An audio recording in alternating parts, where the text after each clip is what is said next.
નમસ્કાર મિત્રો, SIR form ગણતરી ફોર્મ ઓનલાઈન કેવી રીતે ભરવું, તમારું ફોર્મ ભરાઈ ગયું કે કેમ એ કેવી રીતે જાણવું અને વિદેશમાં રહેતા હો તો કેવી રીતે ભરવું જાણીએ. આપ નવા હો તો ચેનલને સબસ્ક્રાઈબ, લાઈક અને શેર કરજો જેથી નવી અપડેટ મળતી રહે. સૌપ્રથમ ગૂગલ સર્ચમાં જવાનું છે. ત્યાં જઈ અને ઈસાઈ વોટર joy.in નામની વેબસાઇટ છે એ ગૂગલમાં તમારે સર્ચ કરવાની છે અને તેના ઉપર ક્લિક કરી અને તમારે એ વેબસાઇટ ખોલવાની છે.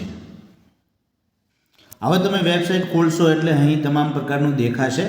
સૌપ્રથમ હજુ તમે લોગિન પહેલાં જો તમે તમારું અહીં આઈડી ના બનાવ્યું હોય તો અહીં ક્લિક કરી અને તમારું આઈડી બનાવી નાખો. ત્યારબાદ તમે લોગિન ઉપર ક્લિક કરો તો ત્યારબાદ તમે નાખશો લોગિન કરી તો આ રીતે દેખાશે.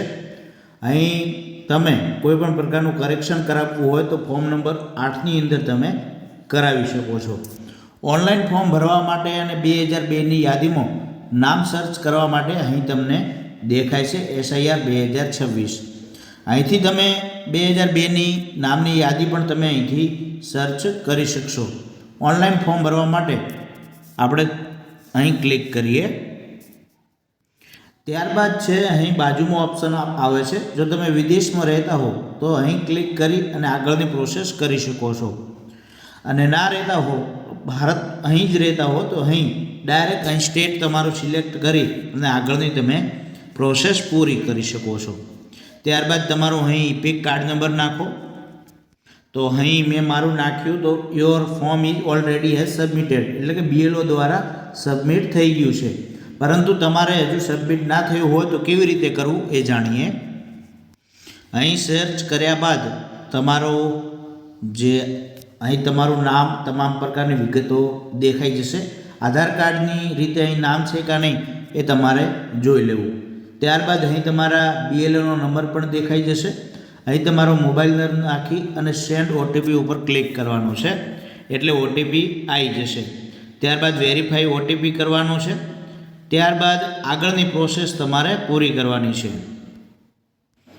ત્યારબાદ તમને અહીં 3 દેખાશે કે માય નામ ઇઝ, તમારું પોતાનું નામ છે તો અહીં ક્લિક કરો. તમારા માતા પિતા કે કોઈનું નામ છે તો બીજા ઉપર ક્લિક કરો અને કોઈનું નામ ન હોય તો 3 ઉપર ક્લિક કરો.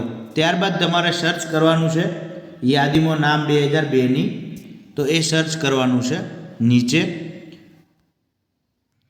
એ તમામ પ્રોસેસ પૂરી કરી અને છેલ્લે આધાર કાર્ડ નંબર તમારે નાખવાનો છે અને આધાર OTP ઉપર ક્લિક કરી અને OTP નાખવાનો છે.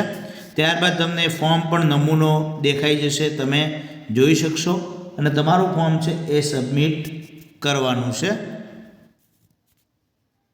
તો હવે તમને આ પ્રોસેસ સમજાઈ ગઈ હશે કે કેવી રીતે કરવું, બરાબર છે. તો ફરીથી તમને એ જ પ્રોસેસ બતાવી દઉં છું જેથી તમારા ધ્યાન ઉપર આવે. તો થેન્ક યુ, આભાર. અને કોઈ પણ પ્રકારનો પ્રશ્ન હોય તો જરૂરથી કોમેન્ટ બોક્સમાં જણાવતા રહેજો. થેન્ક યુ, આભાર.